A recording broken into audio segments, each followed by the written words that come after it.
En virtude do disposto no artigo 152.1 da Constitución e no 15.2 do Estatuto de Autonomía de Galicia, nomeo presidente da Xunta de Galicia a don Gerardo Fernández Albón, elexido polo Parlamento de Galicia en sesión celebrada o día 21 de setembro de 1986, dado en Madrid a 22 de febreiro de 1986.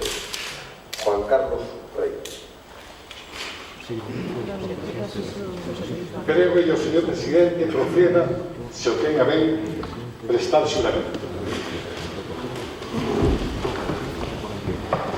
Xuro ou prometo ser fiel ao meu mandato como presidente da Xunta, observar e facer cumprir a Constitución e o Estatuto de Autonomía e as demais leis de Galicia e do Estado e exercitar as miñas funcións nos intereses supremo e exclusivo de Galicia e de España.